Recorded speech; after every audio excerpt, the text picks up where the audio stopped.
a Győr egyes csapatából, Peséri Milán kérném szépen. Kiemelkedő mezőnymunkájáért kapja a oklevelet és az érmet. Gratulálunk neki.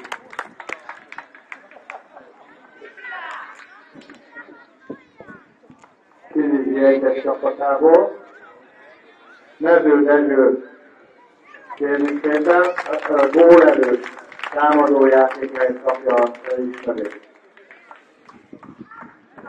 Kilizi kettes csapatából Benedek Bence kiváló csereiért végetül díjazásba.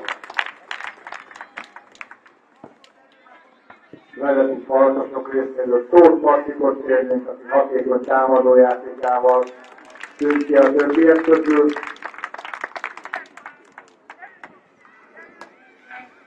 Őrbocsán csapatából Péter Dávidot kérnénk szépen, aki remek